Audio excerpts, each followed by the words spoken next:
Hallelujah. Ndinovatenda Mwari apa. Glory. Vanongoita kuti zviringane. Inini ndabva kwandabva uko. Ndikaita zvakachitapo. Pandakuwanza rega ndende kumba. Ndakati no mhani rega indimbosvikapo. Ndakati nezuro kuna munhu namundisi but inini time yaita shoma. Vakataiwa ndichakupa don't worry. Saka ndinoda kutenda Mwari. Hallelujah. We thank God. Hatidi kupedza nguva yedu. Toda kuti tipinde mushoko redu ranezuro. Iro raititi tipfeke nguwo dzokurwa nadzo. Kuti tigogona kumira tichirwa nemanomano adhiabhulosi. Zvamunoona henyu nyika kudai yakatakura. Zvamunoona henyu nyika kudai ine zvizhinji. Zvayakakugadzirira zvakavanzika. Zvinongoti asi kana ukagara mushoko raMwari unovanzwa wochengetwa. Amen. Saka taitaura nawo yenguwo dzedu dzokurwa nadzo yatataudzwa naEphesians naCorinthians kuti shongai nhumbi dzokurwa nadzo. Saka toda kuti tikontinye nayo nhau iyi. Nezuro pana chiri kuziva kuti panguwo dzokurwa nadzo takataura dzipi? The words of the Spirit. Words. Yes. 1, 2. Loya utandisi. Imwe futhi 10 andisi. Yandaiti praise and worship. Ndichiti pa worshiping song ndakapindwa neko kuti ndotsvaka imwe moga. Pana medhemba inyatsondimbira kasong ikoko achikaimba ende ndainzwa ndega kuti maiwi pane zvakuitika. Iko kekuti ndotsvaka imwe mega. Zvoreva kuti dzakawanda dzinoita kuti vanhu vapinde musimba. Zvoreva kuti iwe unayo yako yokuti kana ikaimbiwa so unonzwa kuti ndatokwaniswa. Saka ngadzimbiwe nziyo because nziyo dzokuti vanhu vapinde musimba. Vanhu varumbidze havo. Ukuru hwaMwari huchionekwa. Tati nguwo dzokurwa nadzo. Dzokuti kana uri panguva yekuremerwa ukaimba song iyoyo unonzwa kuti zvanga zvichirema zvakureruka. Zvanga zvichinetsa moyo, zvakutapudzwa zvichitakurwa nemuridzi wazvo anofanira kutakura. Because dzimwe dzenguva zvimwe zvinhu zvatinozvitakudza hazvisi zvedu. Kuna anofanira kuzvitakura. Saka toda kuenderera mberi. Pane nhau ye-forgiving. Matthew 6 madam Dule. Tiverengera iwo kana kuti asvika kuti tikurumidze. Matthew 6. Forgiving iri nhau yokuregerera. Verenga pa 1 Matthew 6 verse 1. Matthew 6 verse 1. Hanzi kupa kuvarombo. Hanzi chenjerai kuti murege kuita mabasa enyu okururama pamberi pavanhu kuti muonekwe navo. Kana kuita saizvozvo hamuzovi nomubayiro. Amen. Kana mukaita saizvozvo hamuzomubayiro kuna baba venyu vari kudenga. Mirai zvakadaro. Amen. Hazvina kushata ndiyo yavhurwa Matthew 6. Hanzi muchenjere kuita kuda kwenyu pamberi pevanhu. Nokuti kuita kuda kwenyu pamberi pevanhu hanzi hakuna mubayiro. Kune mubayiro ndekwaMwari. Rega kuita chinhu uchida kuonererwa. That's true. Rega kupa uchiti ugozonzi dai vanga vasiri ava dai zvisina kumira zvakadai. Kuti kana wapa wofamba uchitaura. Dai ndandisiri ni papa toshata paya. maingozonzwa kuti imba yose yakafa nezhara. Havanotambura vaya. Kutambura chaiko kuti kana muchiona vachifambapo imwe mune muchiti zvakaringana but nhamo iri mumba mavahiti. Hapana wauri kuitira. Ende kana watodaro watotendwa wako newawaudza uyu. Zvaringana zvakadaro. Kuna Mwari chirega kutarisira anything. That's true. Dai ndandisirini. Vakomana. Muchiona vachifamba paya vachingoti mumba. Haisi imba yakaparara kare. Ndakadaidzwa ini nezuro. Uri kuudzani? Iva ine chifuva vatendi. Hallelujah. Sikiresi chaiyo. Ndikakutembawo mete muchuma ndikauya padhuze nemwe. Ndikakuudzai zviri kunditambudza. Ndinoziva kuti muchazamawo henyu. Ndinoziva kuti zvinonzi once ndangochitaura inini chichindirwadza. Chero ndikapa imi mamuzoshayiwo shamwari yenyu yamuti muchimuona Charamba akadai. Vachichimbozama iwo. That's true. Ngozvivharira. Kuzokuti hama yangu zvayandiudza yaita nekutenda. Kuziva kuti ndichachengetedza ichi chunhu ichi. Nekuti kana ichi chunhu chakuzosimuka ichi. Chinoparadza pakawanda. Muziva kuti chero chechi inoparara. Nemashoko chete mufundisi. Nekuti pamwe ndati paya tichipedza chendobva ndauya kwamunenge ati munoziva mete mukumbo. Imoti handivazivi. Ndoti aiwa vaya vakadai vakazodai. Imwe mukazoisvisa kuti pane umwe yadozara chechi yese. Munhu wacho pacho aidzosa kuna mete mukumbo. Inde ndotoramba. Yasara kwamuri. Hatichanzwani sevatendi. Saka ngatiregei kuti zvataita kana kuri kutoti wazviita kwaine ruoko rworudyi ngazvirege kuzikanwa neruoko rworuboshwe. Amen. That's true. Panhau yanga iri yekuregerera. Kuti tinofanira kuti tiregerere. Hazvina basa. Pauro anototaura kuti inini chandinoita ndinovavarira zviri mberi. Nekuti ndinovavarira kuti ndikangamwe zvakaitika nezuro. Zvakaitika nezuro history haichina mberi. Tarisa zviri kumberi. Kuti ndambokutadzira, kuti ndambokushunya, kuti ndambokuita sei. Hazvina basa. Regerera kuti uenderere mberi. Nekuti ukasaregerera zvinogara mumwoyo mako. Kazvagara mumwoyo mako chero kauya panoti kaimba haleluya sei. Hazvibudi. Because iwewe zviri mukati mako. Saka hatina mberi kwatiri kuenda. Nguvo yekurwa nayo regerera. Kuti pavakanditsika paya, vakanditsika vasingavoni. Ndinoti twasebenzi. Chero vakatsika intentionally kunyatsokuti imwe Charamba. Tinyatsoona kuti zveshuwa vanditsika vachiona. Iwewe mufungwa dzako zviudze kuti vakanditsika vasingavoni. Tinde mberi. That's true. Ende ukadaro zvinogadzirisika. Zvose zvinoendeka. Amen. Penda pane imwe nguvo yedu yekurwa nayo, saka patati kuregerera. Pane prayer. Ephesians 6:18. Then 1 Thessalonians 5:17.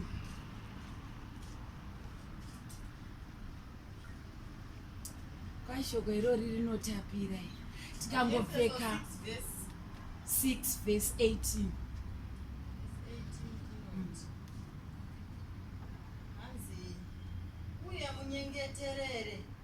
Uye munyengetere mweya nguva dzose nemhando dzose dzeminyengetero nemikumbiro. Muine izvi mupfungwa dzenyu, murinde uye murambe muchinyengeterera vatsvene. Amen. Hanzi murambe muchinyengetera. Kuramba muchinyengetera. Saka kureva kuti ndakati nguva yekutonamata chaiyo ishoma. Hanzi garai muchingonyengetera. Kugara uri pedo naMwari. Kugara uchingotsvaka kuti saka pana Mwari ndopaenda sei. Mete mtuve idzokororei vanhu vainzwe. Because ine simba yanzi rambai muchingonyengetera. Uye munyengetere mumweya nguva dzose. Amen. Nemhando dzose dzeminyengetero. Mirai makadaro. Panzi nyengeterai mumweya. Nemhando dzose dzeminyengetero. Kureva kuti ndokona kunamata ndisiri mumweya nditi. Tikatouya panapa tikaungana. Tikapedza service. Tatoti nhasi hakuna shoko tichinamata. But tichinamata panyama ndizvo. Saka ngatizvingwarire. tirege kunamata munyama, tinamate mumweya. Ndati panapa tiri kupana hanzi nguwo dzokurwa nadzo, zvikanzi prayer unova ndiwo munamato. Wazonzizve neshoko, nyengeterai mumweya kwete munyama. Tinobuda chechi tigoenda nhasi, tigoenda gore rinouya, kusvika next year tichingova munyama tichifamba. Toonekwa nene kuti munyama unotarisa kuti yesitayo nhasi vakachinja, nhasi vakapfeka dress ripi, nhasi vakadi, kutsinzina kwacho newakaita kudai kuti uchibokorera. Kaupinda mumweya chero pakapfuura nhunzi sometimes hauzvioni because unenge uri musimba.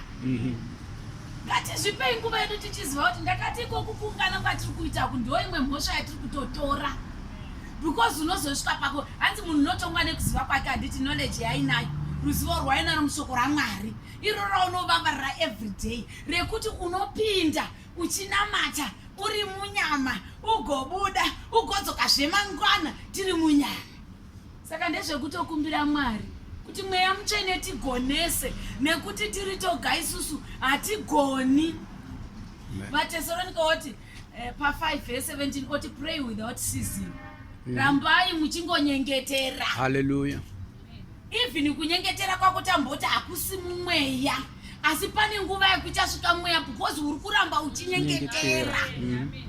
Kwaitu pane vhesi kuti unototaura izvozvo kuti rambai muchinyengetera, neikoko kutenda kwenyu kutokotoko, kuti kana chero wakagadza zipoto rakadai so, zipoto zihombe remvura wachida kuti ibhoile, hanzi uchikutidzira netutsotso, as long uchikutidzira chete, rinogona kubhoila next year but rabhoila. Rinogona kubhoila manheru but raita sei? Rabhoila. Ndokutenda kwedu, kufananidzo kutenda kwedu. Pane vari mwana mazitanda akadai so kuti akangonamata ipapo so zvotoitaka. Poita isusu vamwe vanoti kana tikatora tutsotso but ndati chero zvikabhoila next year zvabhoila.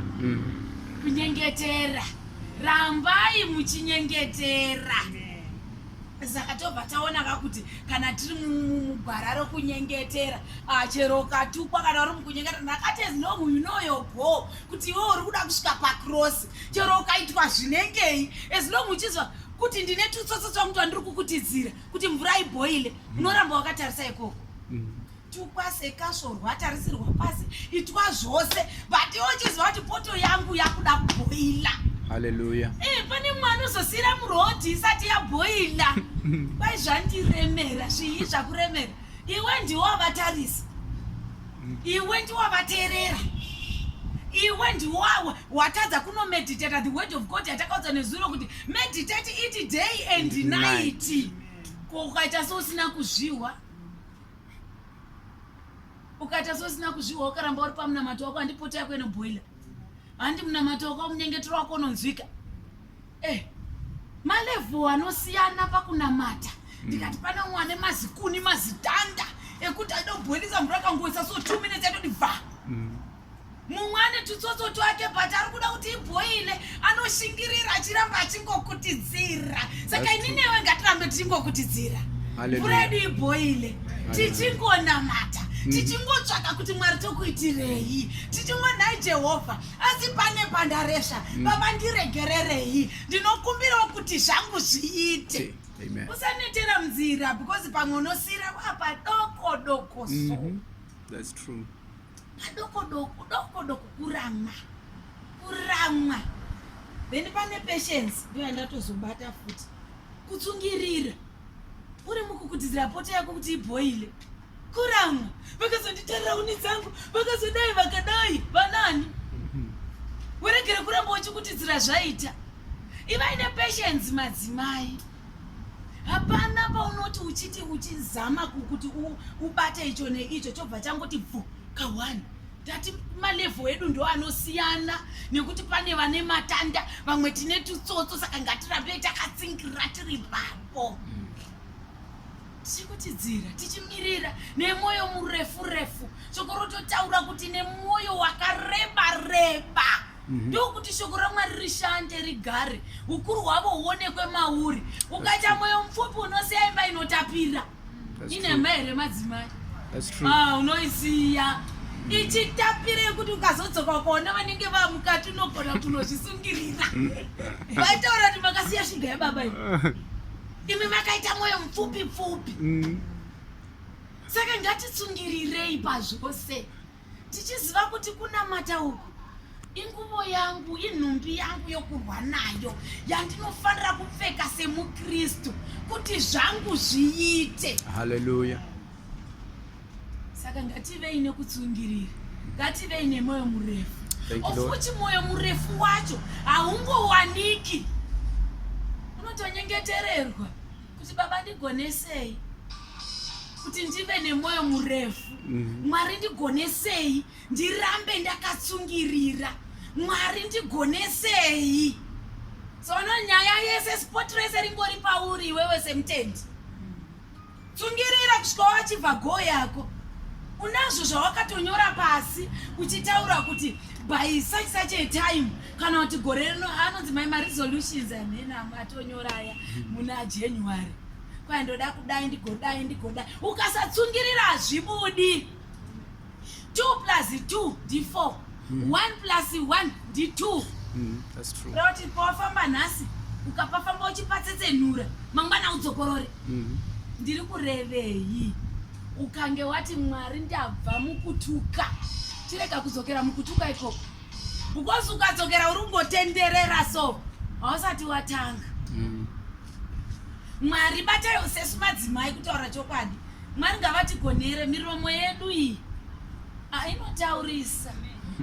Miromo yana mai inotaura zvokuti Mwari ngavapindire. Asi ndona sokuti ipapo Mwari vakazondiponesawo. Ndaimbototaurisa haidi ndaitaura. Unozoti baba vaiti vakangoti simple thing so ini ndaifuta ndo abari ndofunga anga ari madhimoni. Pari pane nguva yekuti dhimoni rinobva pauri so pati iko kutoroka naite ivo vanobva kana uri usiku vanofuga jira. Ini ndoita to the extent yekuti hamusi kundinzwa here ndichivhura jira riya. Saka unoona kuti ndiite sei? Inzwa voice racho riri pasi pasi. Rangu rinenge riruko zvokuti chero ameno vari uko vanotohwa kuti nhasi chatsva. Mwari ngavatigonese madzimai kamama Hallelujah. Shuwa womudzikame.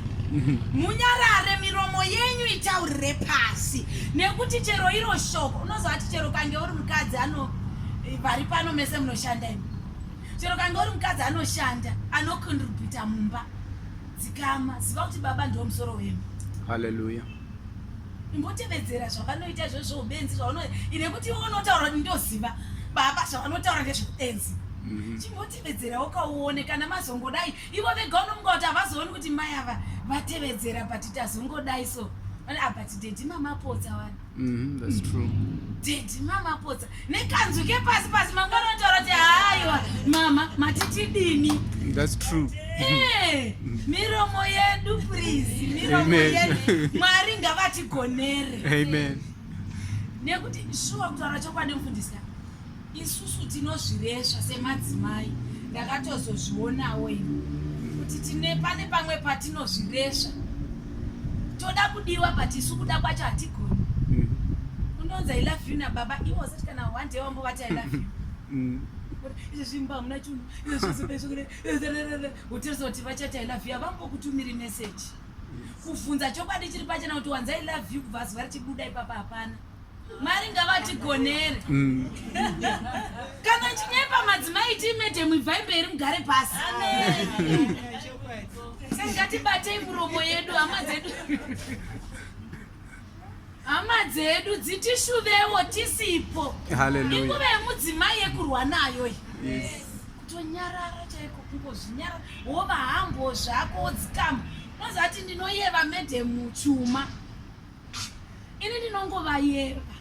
Ndinoona even step yavanofamba even the way yavanopresenta herself so ndatini ndinovaita sei?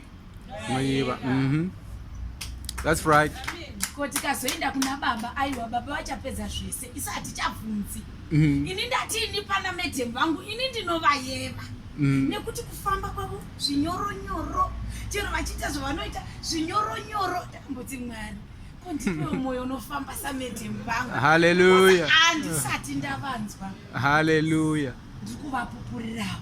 Glory Saka to miromo God. yedu ngatiivhare, ngatinyarare, ngatizive zvatinoda because tine kwatiri kunanga. Vanhu vanototora ndirini nguva yapita kwaini ndaisvika ini ari Jesu chaiye ati uya pano ndaisvika ini waisvika epiko wasvika hapana nekuda augumiwe futiwe ukagumiwa zvatoshata manje Peter hake zvaana kugumiwa but akangonzwawo mavhoisi sezvaunoita izvozvo todupfugwa ndati nyarara nyarara. Hallelujah. Ive nguwo yako yekurwa nayo. Hallelujah. Ive nhumbi yako yaunofanira kupfeka kuti chero zvikataurwa. Let me close my mouth. Ko ndinobveiko? Ko ndinobvei? Hapana chaunobva. Regai tiende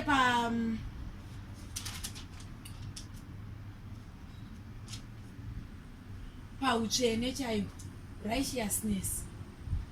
Kutomira tichivavarira utsvene iri nguva yedu yekurwa nayo.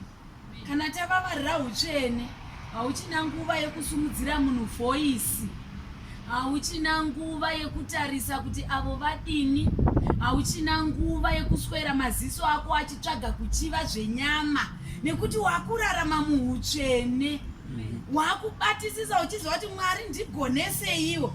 Tiverengereiwo medhem pana Psalm 51 verse 10.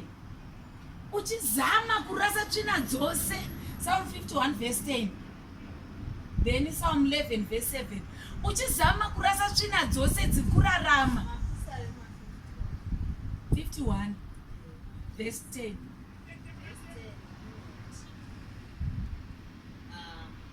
Sikai mukati mangu mwoyo wakachena ndiMwari, uye muvandudze mweya wakarurama mukati mangu. Amen. Sukai mwoyo wakachena mukati mangu. Muvandudze. Hanzi muvandudze chii medhem? Muvandudze mweya wakarurama mukati mangu. Muvandudze mweya wakarurama mukati mangu. Kureva kuti kana godo chairo, kana jealous hauchisina, kana kuchiva zvevamwe hausisina, nekuti mwoyo wako warurama. Mwoyo wako wacheneswa nedenga. Tsvina dzose dzauri kuramba wakabata idzodzo dziri pamwoyo wako zvibvise. Ungoti ini ndakuda kupfeka nguo yangu yeutsvene. Zvirambe uti ndakuda kupfeka nguo yangu yeutsvene, nekuti kune kwandinofanira kuenda. Kwekuti nenguva iyo kana ikwaniswa kana shoko racho hauchatokwanisi kurinzwa. Ndakanzwa ini kuti anzi kana munhu akufa paimufundisa chero mukaenda tina mete murambi vanofarira zvikafu zvakaita sana chikenini pai but musi wavanenge voda kuenda chero tikaenda namabhokisi mangani havadyi chikenini iyo. That's true. Chikonzero nguva yavo inenge yaita sei? Inenge yakwana. Chero tikataura shoko rinenge takavakomberedza takavabata kudai mufundisi ivo vari pasenda isi tiri kumucheto kudai so tichiti Mwari munhu wenyu hazvichashanda. That's true. Nekuti kwai Mwari havadi mabhonzo, Mwari havadi hamendoti chiko zvakaonda kana kuti zvarashwa. Yeah, that's true. Nguva yako uchiri kuzvinzwa wakadaro ropa richifamba, tsinga dzichimanya neropa unyatsoti ukazvitarisa kudai uti kumana iskini. Uda kuzoenda kuna Mwari wakirabada usisina bandatendeukira pambedha. Watendeukira pambedha wakanyimwa nguva iyo kukura kuita mai kuita baba wanga wasingaoni machechi. Bhaibheri wanga wasingarioni kuti unotendeuka uchienda kuna Mwari. Saka ngatizvigadzirisei titsvage utsvene nguva iripo. Hallelujah. Tiyanane nemuridzi wedu. Kana taenana nemuridzi wedu ndopandakataura nezuro ndikati kana kufa hutyi. Unoziva kuti yatokwana nguva ndakwedza. I'm fully equipped. Ndiri soja. Vamwe vanotomhemba nzi uri soja usatya, uri soja usatya. Unoita soja risina nhumbi dzokurwa nadzo, uri soja rorudzi. Chokwadi mete mgumbo kana mchiti mimi tiende kunodispesa vanhu uko tongoenda here takadai isusu vane mune zvamunomhanya kutoita sokuti ameno muchinoona kuti takakwana here tine zvese kutinoti charamba una jombo dzokera unopfeka jombo iwe bhoti rako rakasungwa sei ndimeja vane vodoro sunga bhoti zvakanaka because anoziva takuenda kuhondozvo vanoda kuti ndishonge nhumbi dzekurwa nadzo. That's right. Ndikaenda ndiri plane ndonoshudwa ndikaenda ndine plane ndonofa uri mutendo werudzi usina kana bhaibheri kati nerimwe ndera baba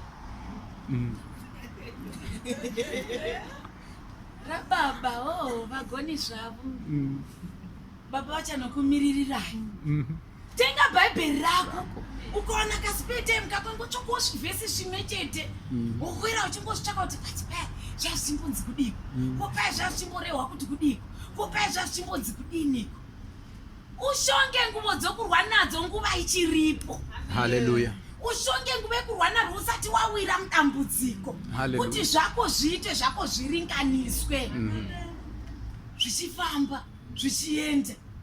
Isu ukatoona takutodiployiwa papa takatokwana ukauya iwe ndiwo unofa apa taiti nebackup yemvura hutsi tiesmoko unoparara saka iwewe kana wakupinda mubattlefield yekurwa nasatani ziva kuti ndakapfeka nhumbi. Hallelujah. Ndakakwana ndokuti nasatani wacho akutye kana ukaita uchingova plena nezita rajesu zita rajesu harina chakarisapota uri kungoritaura zvako hauna apa pane zvawaswera uchiita zvinonyangadza. Hallelujah. Wakungopinda uchiti nezita raje hauna kupfeka nguvo. Hallelujah. Pfeka nguvo ukazviite ukapfeka nguvo yako yeutsvene so ukapinda so ndopatatatauta kutaura malevhu ekuti vamwe vane mazitanda ekungoti nezita rajesu zvinhu zvotoitika. Hallelujah. Thank you, Jesus. Ichokwadi ngaridaidzwe zita iri takapfeka nguvo kwete ngoridaidza tisina tine tichingova dare so rinenge richingori mumba mako hamupindwi mumba mako hamunguwo mahewa hawo asina shuga hapana anopinda achimwa kainde zvangu nevana vangu vezvenyu nevana venyu ameno ikoko ko vasiri vana venyu vodlepiwa vopuhwa nani. That's true. Asi kana moshimanda nendimi munadzo kana moimba mavoisi enyu anonakidza zvisingaiti asi mudzimba dzenyu hamupindwi mune nguvo ipiko kuda kune imwe version isiriyo ishoko raMwari. Saka asikana ngatitsungirire utsvene tipfeke nguvo tikwaniswe ndatini newe ngativavarire ndatini newe hatisati tachibata saka ngativavarirei kuti tisvike papoint yedu tichitsvaga idzo dzinhumbi dzokurwa nadzo idzi kuti ivo Mwari vatigonese uve neruzivo uzvininipise kuvavarira hakuzika mugwino wemunhu ndizvo kana ndataura zvinganzwisiki ndizvo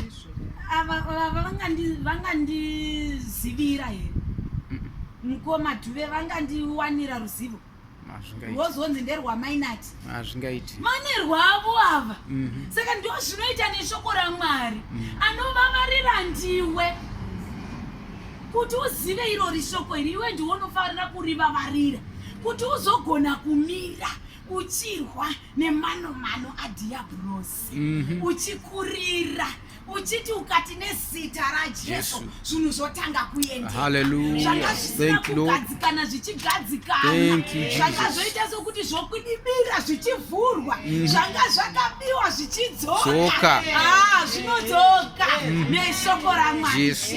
Amen. Zvinodzoka nekuti iwe wanzwisisa. Thank you, Lord. Ichokwadi pamwe pamunotaura nemurume nemukadzi vanetsana unonyatsoona kuti madhava ndivo vasiri kutonzwisisa nyaya yacho yakarasikira ipapa iva nekuti vanokara kubhawa ine ndinokara kuchachi ine ndichida baba vanokwera zvavo kubhawa but vatori right kudarika iwe unokwera muchechi. Saka akomana ngativavarirei tichiziva kuti zvatiri kutoita izvo hanzi tiri tsamba dzinoverengwa. That's true. Nenyika saka verengeka kwete zvinoverengeka zvisiri izvo zvinotovavarirwa newe. Ndati woga wakadai wovavarirwa nazvo, nekuti pano paveranda takatodzidziswa kuti kunzi auti nezita raJesu idhimoni avo ravari kudzinga because vane simba pamusoro pazvo. Asi hazviti kuti shoko riri umu ripinde mauri. That's true. Chavanodzinga idhimoni. Asi shoko raunofanira iwe kuva naro rinova ndiro shoko richazoenda newe, nekuti ndakati chero kufa tofa pakasiyana. Chero mukandida sei ndikanzi mangwana ndiri kuenda. Chero mukandikada mete mugumbo zvinei, kana vatonzi vari kuenda. Saka ziva woga shoko raMwari, urichengete, urivike mukatikati memwoyo wako, urege kuvatadzira. Amen. Hallelujah. Kuti tisimuke tinde pamberi paMwari.